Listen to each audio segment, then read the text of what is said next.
I am Carl Langston. I was 41 and was married for 15 years when the following story took place. I am an electronics specialist. I do some installs, but I am mostly a troubleshooting and repair guy. I got lucky with some software I wrote and some gadgets I patented, so I am set for the money. But much too young to retire, I fell into this opportunity to buy the company that I was working at. I am a silent owner and have a CEO and CFO who are sworn to secrecy. So even my wife did not know about that. I had been the owner of the business for 8 years when I heard about a device that would allow your home computer to be your answering machine. As a troubleshooter, I had to test it, so I set it up at my house on my home phone. I found the device had a bug that actually worked to my advantage. I met Linda after I got out of the Army.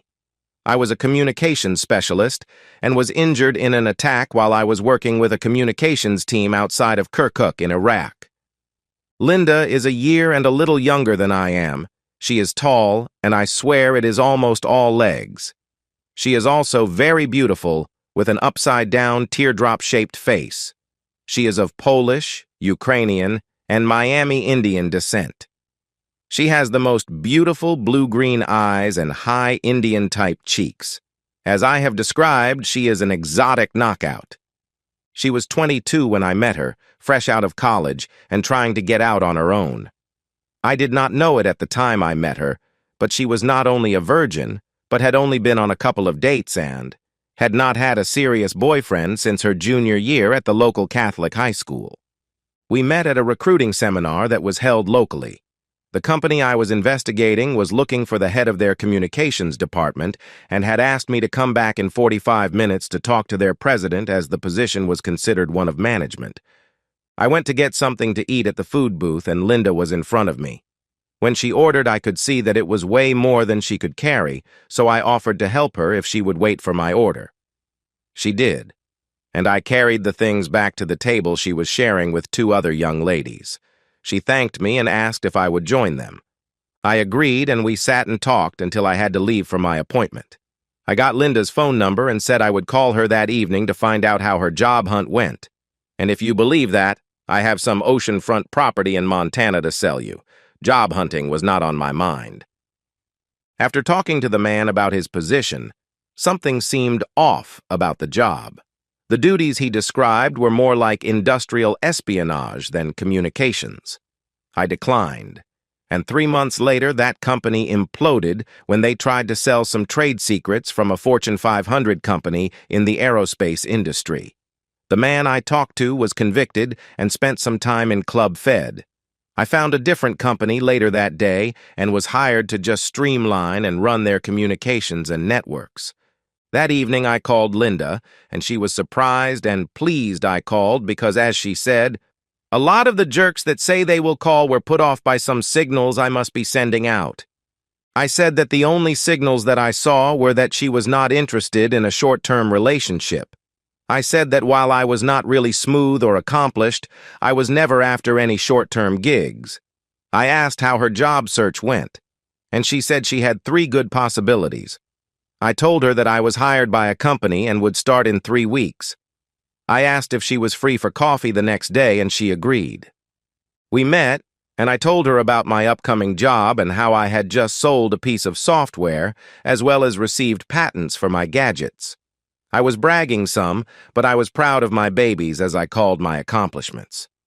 I asked about her possibilities and found out that she had interviewed with the shady company, but did not get a negative vibe about them. She also interviewed at 2 local banks. One was for a trust officer to handle 2 charitable trusts, and the other was for a loan officer in their commercial loan department. She said she really wanted the trust position, and luckily she got it.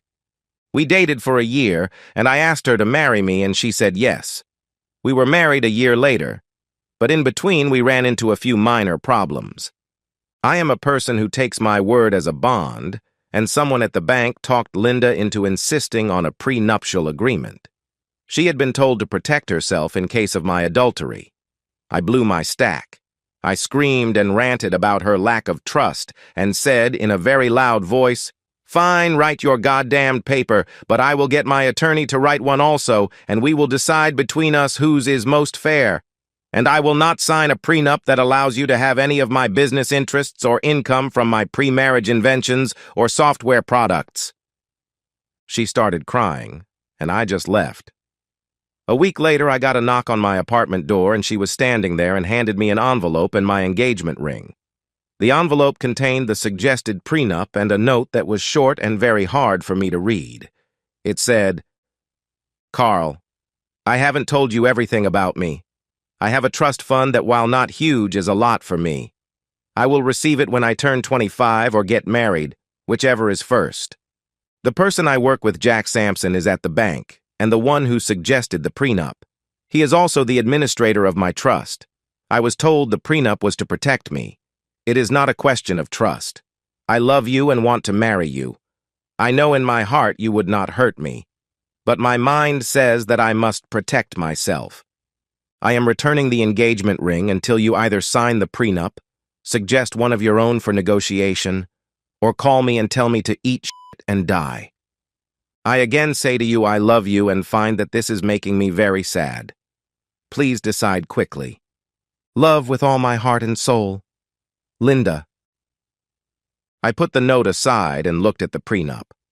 While I did not understand all of the legalese, I could see it really did protect her. But if we were to get a divorce, I would take it in the back. I was furious.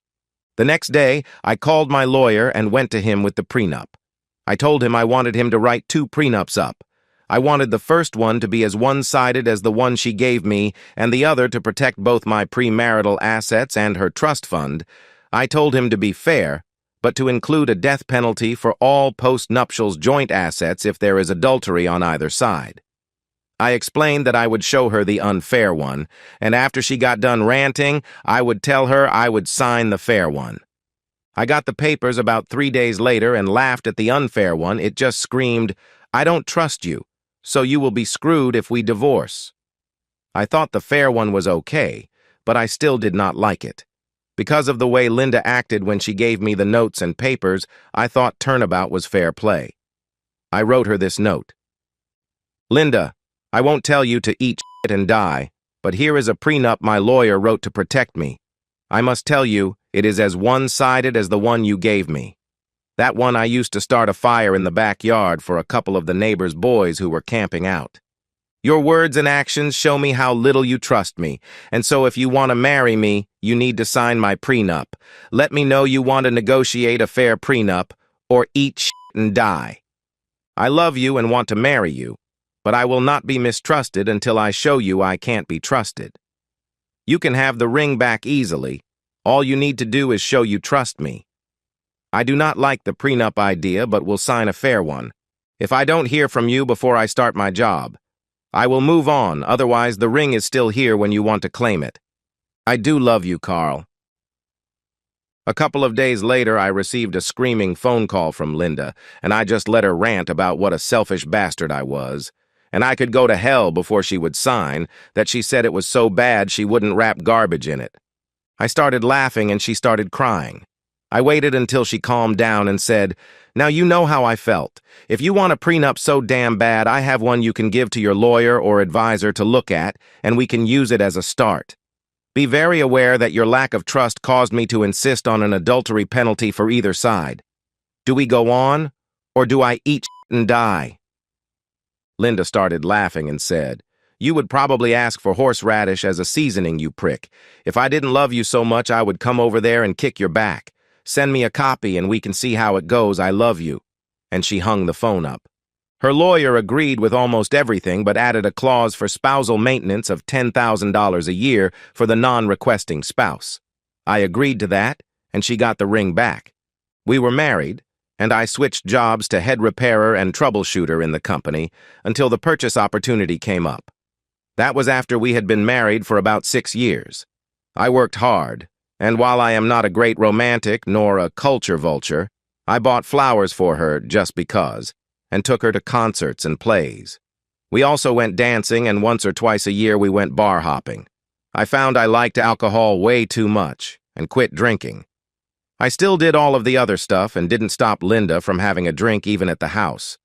On our vacations and long weekends, we took trips all over the country. Life seemed good, and Linda did not seem to complain, so I thought all was well. Our love life was pretty much an equal exploration. I had only been sexually active with 2 girls in high school, and they were in missionary or reverse cowgirl only. Linda was a virgin and was very sexually curious. We found some position books and used them in our explorations. She really loved intimacy under the stars and in a car. It was funny because I got a minivan and had it modified as soon as they came out. Somehow, we never managed to have children, and we did not talk about having them. As in all relationships, the intimacy slowed down as time went on, and we went from almost every night to 2 or 3 times a week. I was happy and had nothing to complain about until about 6 months before I heard the phone call. That was when Linda seemed to lose interest in intimacy of any kind. It took me a couple of months to realize that the only times we were making love was when I noted the time since the last time. Sometimes even then they were mercy intimacy, and Linda was like a dead fish. I had gotten this answering machine gadget and had a spare computer sitting around, so I hooked it up to test it. I found the bug about 6 weeks after installing it. After 5 or 6 calls in any 24-hour period, the device would start recording as soon as the phone was answered. Of course, this tended to suck up hard drive space, so about once a week I would print a list of the phone numbers and length of calls and delete the recordings to clear hard drive space. I had been doing this for about a month when I noticed a lot of 30 to 45-minute calls from 2 different numbers. One of the numbers was from Linda's sister, and the other was unknown. The calls were always from after Linda got home and before I did 90 minutes or so later. There were other calls from the same number, but if the phone wasn't answered, they hung up before they were asked to leave a message. I started saving those calls to a CD and kept them to listen to at a later time. After a particularly hard week, I took a 5-day weekend and started listening to these calls. Most of the ones to Linda's sister were just gossip and mundane stuff. The calls started to get more into their respective love lives about the time my love life went into the crapper. On one of the calls to Linda's sister, Linda admitted to fantasizing about taking a lover.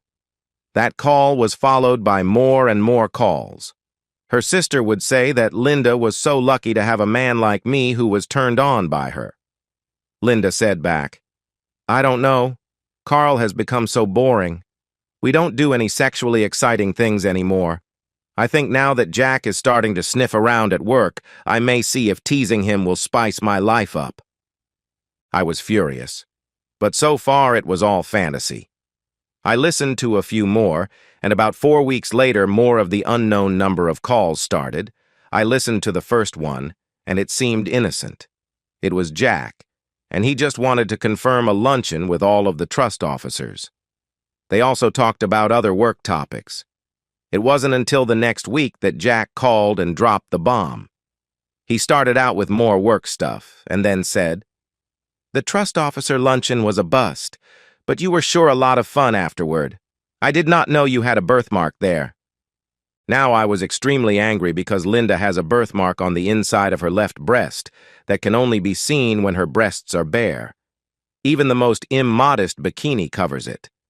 Then the next time I got an opportunity for a mercy intimacy, I got a surprise because Linda wanted the lights out and did not want me to go down on her.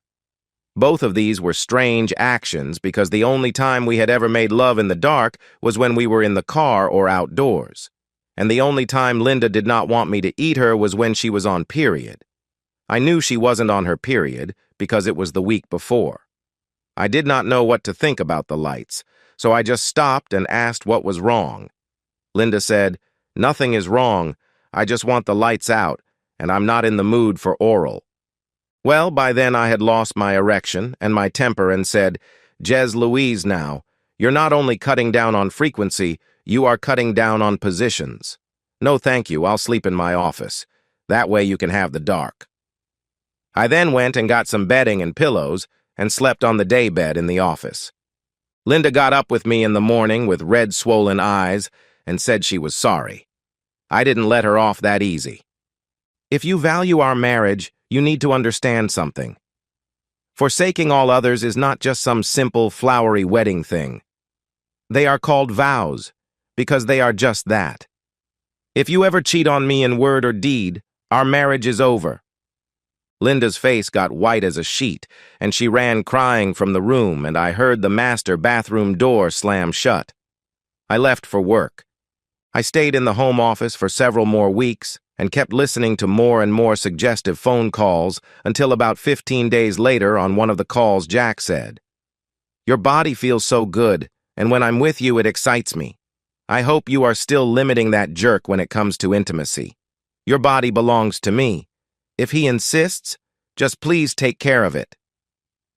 I found out the next night why she had wanted the lights out and no oral when I accidentally walked in on a naked Linda in the bathroom after I got home from work.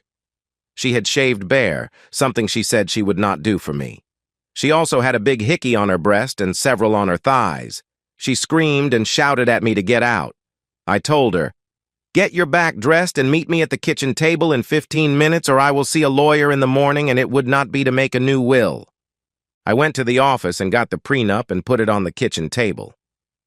25 minutes Linda came down and started to say, "I can explain." "Not unless it is the truth and nothing else. And why does this prenup mean so little to you? Did you shave for Jack when for more than 10 years you would not for me? Did he complain more than I did about body hairs in my teeth? I never put a hickey on you anywhere because I didn't want to destroy the perfection of your body. Did Jack need to mark his territory?" By then I was screaming, "I suppose you can explain all that and at the same time explain how I'm so boring, as you told your sister. I won't be boring, and Jack can have you. I am moving out this weekend, and you can have all you are entitled to. Oh, wait, by the terms of the prenup you get nothing, so you have to move out.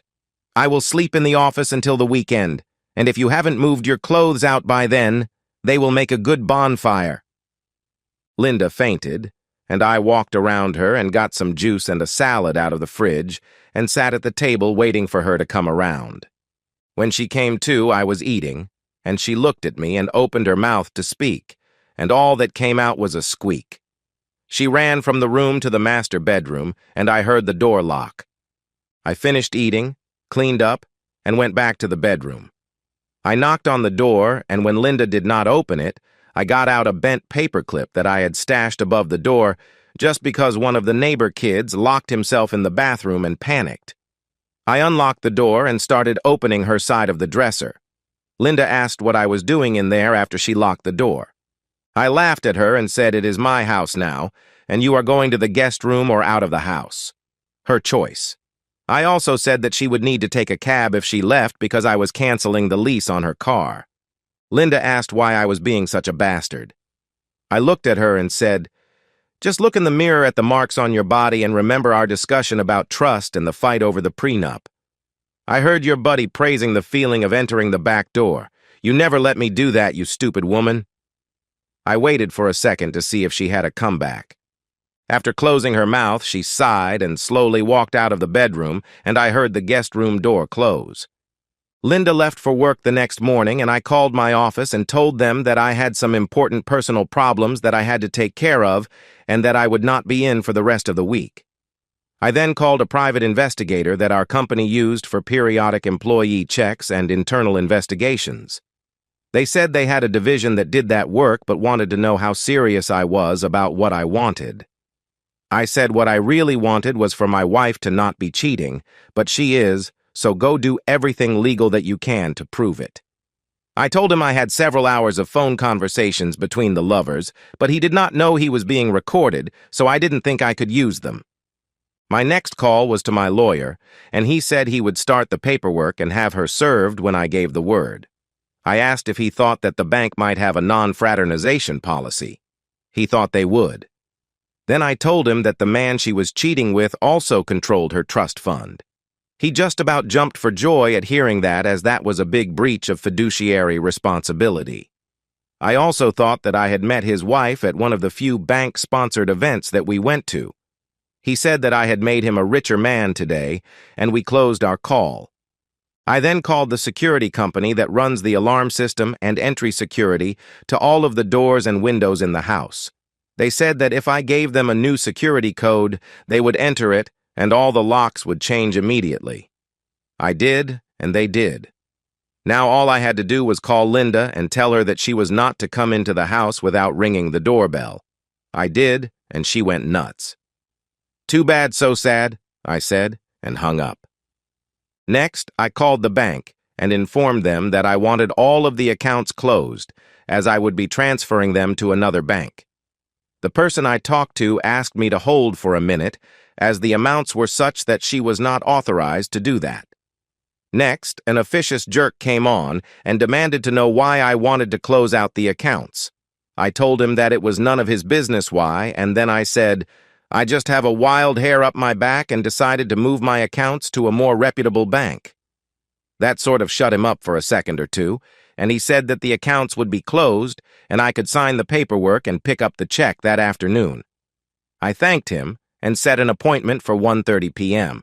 I called my broker and had Linda removed from all of my accounts and asked that I be removed from all of hers. I called the lawyer back and asked if there was a way to sue any and all parties at the bank and destroy this Jack person. He said it was in the works. I then told him about the recordings, and he agreed that we could not use them in court, but if we get countersued, then they would be bargaining material. I called the leasing company and asked what the buyout was for Linda's car. When I found out how little it was, I bought it. I may be angry, but I decided that maybe a little compassion would soothe some of her anger. Linda moved in with her sister that weekend, and when her sister tried to give me a load of nonsense about what I was doing, I ripped Linda's blouse up and showed her the hickey. I said there are more on the inside of her legs, and I haven't had intimacy with her in almost a month. That stopped that in a big hurry. The private investigator came back with all of the information I needed. It also showed that the lovers were charging their lunch trysts to the bank as business meetings. I paid the bill and sent a copy of the reports to my lawyer. I told the lawyer to serve any and all interested parties during the next business day about 2 in the afternoon. I made it a point to set up an appointment with my trust officer for that time. His office was right next to Linda's and between hers and Jack's. I was in my trust officer's office waiting area because he was running behind. That suited me just fine. I saw 2 young people come in accompanied by a sheriff's deputy. They each had large manila envelopes in their hands. The first office they went into was down the hall a little way, and I assumed it was the supervising trust officer's office. There was not much of a response to that, but the next office was Jack's. He yelled, "He can't do that!"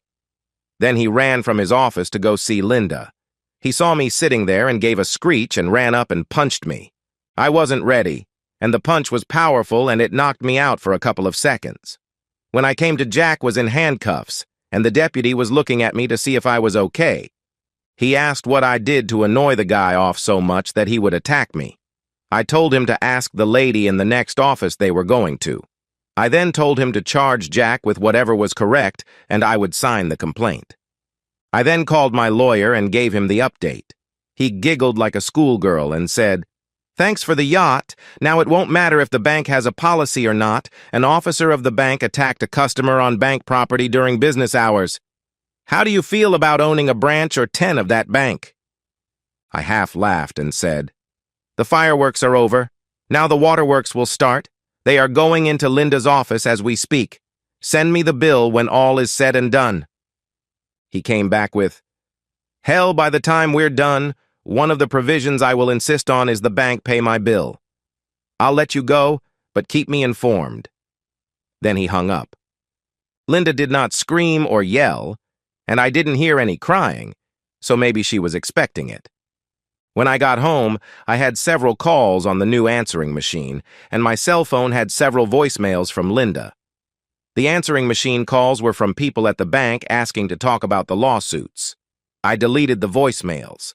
I then called Linda's sister and asked her to let Linda know that I would not talk to her unless it was in my lawyer's office. I did get an interesting call from my private investigator. It seems that the state's attorney general's office has begun an investigation into Jack's possible looting of several trust funds. One of them was Linda's. He said the schmuck was seducing her to keep her in the dark. Jack has been arrested on grand theft and embezzlement charges as well as breach of trust charges. Linda's trust was almost empty. When she found out, she sued the bank. Between the two of us and our lawyers, we got high 7 figures each from the bank, and Linda's trust was restored. She wanted reconciliation, but I just handed her a jar of horseradish. And that's the end of today's story. If you enjoyed it, please give this video a thumbs up and drop a comment below. Your support helps the algorithm push my content further. If you're new to the channel, don't forget to hit that subscribe button. It really helps me keep creating more stories for you. Thanks for watching, and I'll see you in the next one.